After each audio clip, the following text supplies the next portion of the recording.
जय हिंद दोस्तों।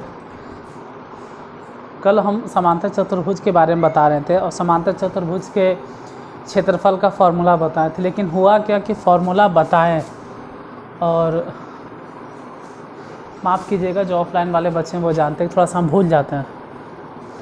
क्या करोगे, टीचरों को भूल जाते हैं। तो हम समांतर चतुर्भुज का जो क्षेत्रफल लिखे थे वो हम गलती नहीं किए थे, हम सोचे थे कि उसको आगे थोड़ा सा एक्सपेंड कर देंगे, लेकिन हुआ ये कि छोड़ दिए उसको आधे पे और आगे हम बढ़ गए डायरेक्ट फार्मूले पे, जिससे समांतर चतुर्भुज मान लीजिए समांतर ही, हालांकि है न सम जैसा लग रहा है।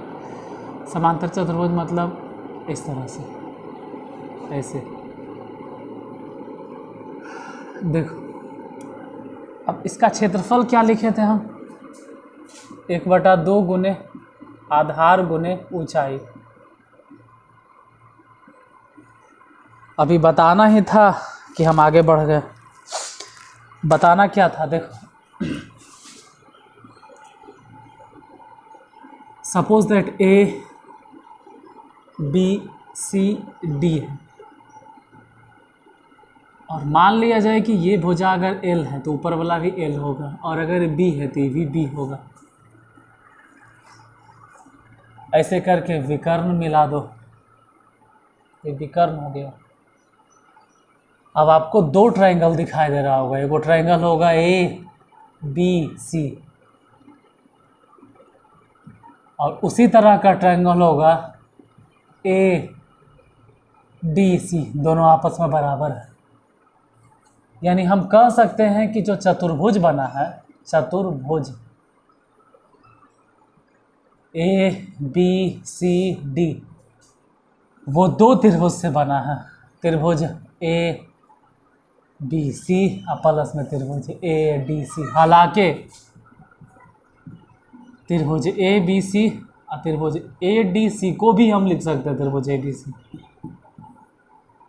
तो कह सकते हैं ना कि 2 त्रिभुज ए बी सी, या तो 2 त्रिभुज ए बी सी की जगह आप क्या लिखो, 2 त्रिभुज ए डी सी। यानी बतलाना ये था हमको कल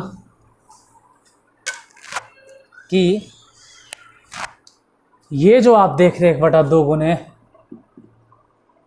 आधार गुने ऊंचाई, ये तो त्रिभुज का क्षेत्रफल होता है। और वो भी कौन से त्रिभुज के क्षेत्रफल,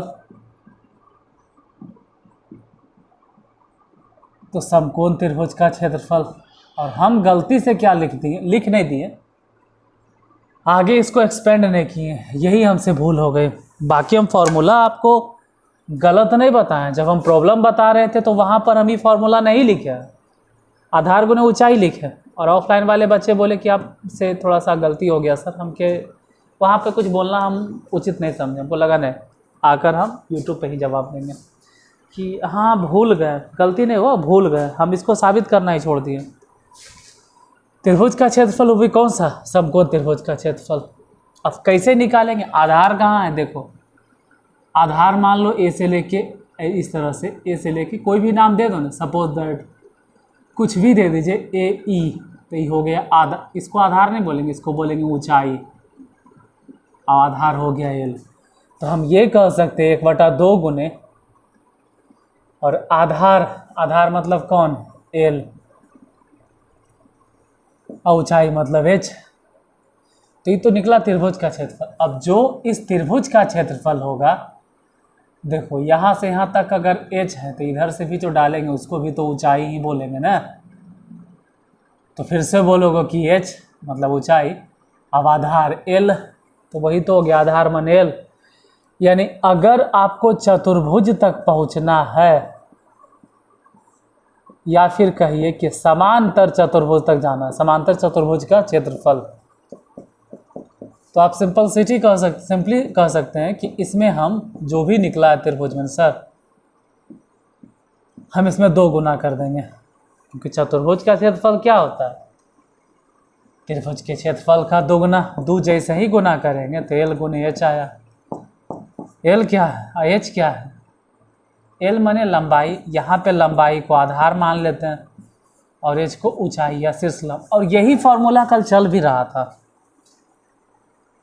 लेकिन हम सोचे थे कि एक्सपेंड करेंगे, लेकिन जल्दीबाजी में इतना था कि फार्मूला लिखे बिना एक्सपेंड कैले और फार्मूला सही सही पुट कर लेंगे। फार्मूला यही बैठा रहा है।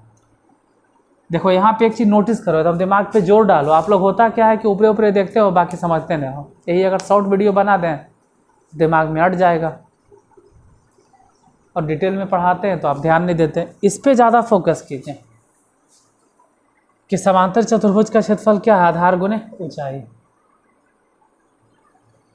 कल भी यही बताए थे, आज सिर्फ ये बता दिए कि आया कैसे। ये कल का टॉपिक था। फिलहाल जो आज बताना है वो समांतर चतुर्भुज नहीं है, वो सम चतुर्भुज है, उसको देखते हैं। ये कल वाली कहानी थी। अब कल जो हमसे गलती हुआ था उस गलती को माफ़ करो और आज के क्लास को लाइक कर दो, ठीक है। और जो नए हैं और कल देखे थे, उनको लगा कि हम गलती बताए हैं, उनके लिए तो खैर उनसे हम एक्सट्रीमली सॉरी मांगते हैं। क्या करें, छोटा छोटा गलती हो जाता है। अच्छा, आज जो चलने वाला है वो पहले हम क्लियर कर देते हैं कि आज चलेगा क्या। आज पहले ही क्लियर कर दे। सम चतुर्भुज, देखिए ये सम चतुर्भुज कैसा होता है। सम चतुर्भुज ये मान लीजिए है, इसमें ये भी है, ये भी है, ये भी है, ये भी है, मतलब भुजा सब बराबर है। ये जो देख रहे हैं इसको बोलते हैं विकर्ण 1, डायगोनल 1, D1 बोला जाता है, और इसको विकर्ण 2, डायगोनल 2। हालांकि हर एक फार्मूला हम साबित करेंगे, एक भी फार्मूला हम नहीं छोड़ेंगे, हम सभी फार्मूले को प्रूफ करेंगे टाइम आने पर, लेकिन अभी नहीं, क्योंकि अभी इतना पुराना हम टीचर नहीं है। जैसे ही फार्मूला प्रूफ करेंगे आप भाग जाइएगा। करेंगे प्रूफ, 9th क्लास में उतना क्या प्रूफ करें। इसका क्षेत्रफल अभी याद रखो, सम चतुर्भुज। कहेंगे कैसे प्रूफ कीजिएगा सर, त्रिभुज के क्षेत्रफल से।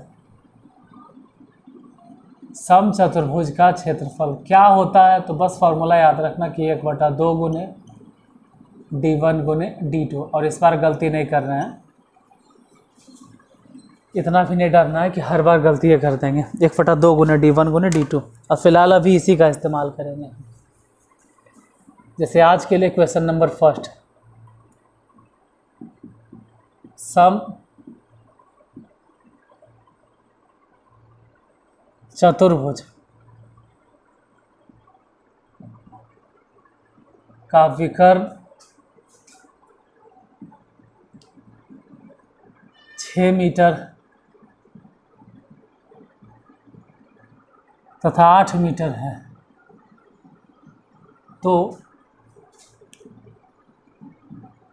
क्षेत्रफल ज्ञात करें।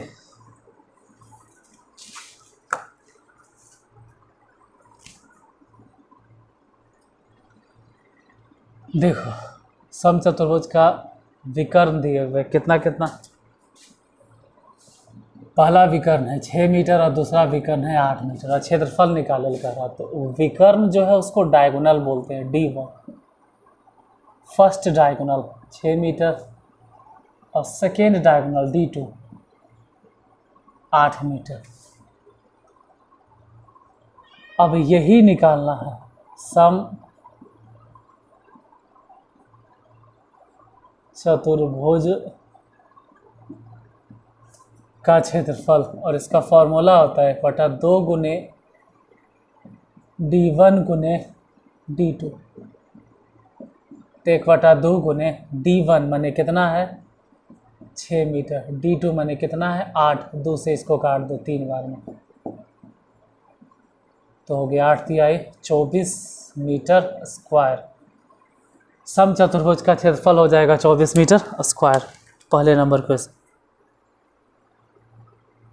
क्वेश्चन में थोड़ा सा चेंज करते हैं, 6 मीटर की बजाय कुछ और बैठा देते हैं, 8 मीटर के बजाय कुछ और बैठा देते हैं, ठीक है। जैसे जहाँ हम 6 मीटर रख रहे थे वहाँ 12 मीटर कर दिए, जहाँ 8 मीटर था वहाँ 16 मीटर कर दिए। Question number 2। और अब पूछेंगे इसका क्षेत्रफल बताओ। तो ठीक है, जहाँ पर 6 मीटर चल रहा था वो अब 6 मीटर नहीं चलेगा, 6 मीटर के बजाय कितना हो जाएगा 12 मीटर, और D2 16 मीटर। मतलब D1 के जगह पे 12 मीटर लिखो और D2 के जगह पे 16 मीटर लिखो, 2 से कट गया 6, 16 के 96 मीटर स्क्वायर आंसर। दूसरा नंबर क्वेश्चन हो गया सॉल्व। एक आध क्वेश्चन और चेंज कर देते हैं इसी तरह से। Question number 3।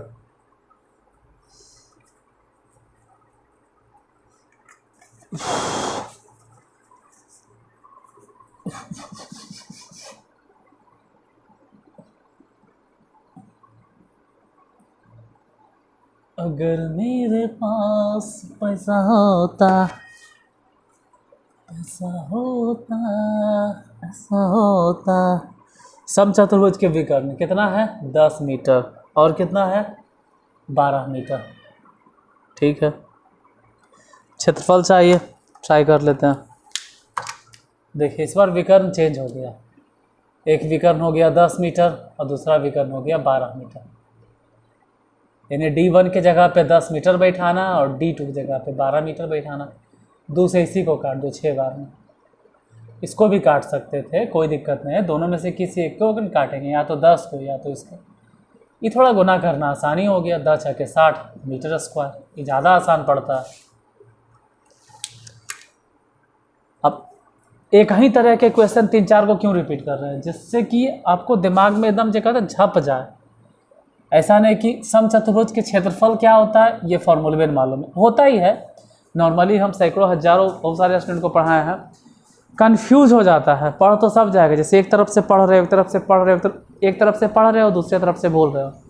जब आपसे कह दिया जाता है जाओ रे बाबू आज जरा बोर्ड पे जाके 4 गो हिसाब बना दो, तो समझ में नहीं आता कि हम बनाए कैसे, बताए कैसे, बोले कैसे, क्या बोलें जो सामने वाले को समझ में आवे।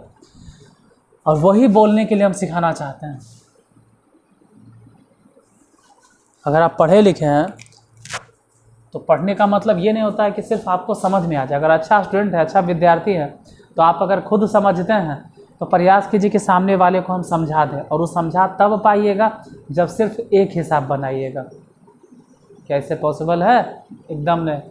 5-6 हिसाब बनाओ, हर बार कुछ न कुछ नया हम बोले, नहीं नया तो नहीं बोलेंगे, लेकिन एक एक चीज़ आपके दिमाग में फिट कर देंगे, और वही फिट होगा तो आप किसी के सामने समझा सकते हैं। जैसे क्वेश्चन नंबर 4, इस बार कह दिए समचतुर्भुज के विकर्ण 16 मीटर और दूसरे विकर्ण की अगर बात करें तो 20 मीटर। ठीक है, 16 मीटर 20 मीटर है। देखते हैं इसका क्षेत्रफल। यहाँ 10 मीटर हटाओ और 16 मीटर बैठाओ और यहाँ 20 मीटर बैठाओ। अब देखते हैं कि 16 मीटर और गुने में 20 मीटर, 2 से इसको काट दो 10 बार में, तो 160 मीटर स्क्वायर हो गया आंसर।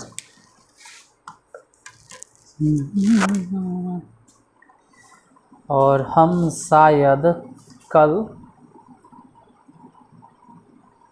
होमवर्क दिए थे, ठीक है, कल की बात करें तो हम कल होमवर्क दिए थे, जिसमें से आंसर बताने वाले रूबी देवी, अच्छा क्रिस कुमारी है, फिर चंदन पांडे हैं जो आंसर बताएं, संजना कुमारी है, एक गेमर जेड है कोई, ठीक है, फिर पैरोट, क्या क्या नाम रखते हो बाबू आप लोग, पैरोट क्लिप्स है, सालू कुमारी है, एक लॉर्ड ऑफ देवराज, फिर सालू कुमारी है, एक महाकाल,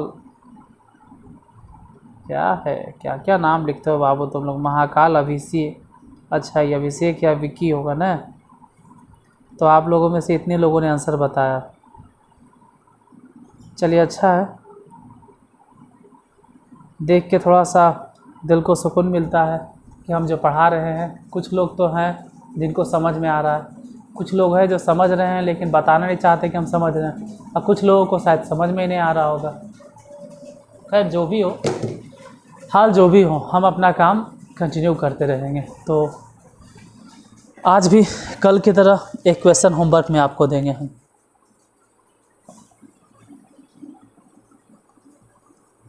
और टाइप वाइप नहीं बदलेंगे जिससे कि कन्फ्यूजन आपको नहीं हो। हम चाहें तो एक दिन में एक टाइप का एक ही हिसाब बताएं, बस एक को हिसाबे बताएं, और फिर दूसरा टाइप बता दें। ये एक को बताएं, दो को बताएं, फिर चेंज करते। नहीं हम जानबूझ के इतना बता रहे हैं। जैसे एक क्वेश्चन दे दिए यहाँ पे 8 मीटर, और यहाँ दे दिए 10 मीटर। अब बताना है कि इसका क्षेत्रफल क्या होगा। कमेंट बॉक्स में बताइए किसका क्षेत्रफल क्या होगा। चलो ठीक है, तो फिर मिलते हैं कल। आज के लिए धन्यवाद।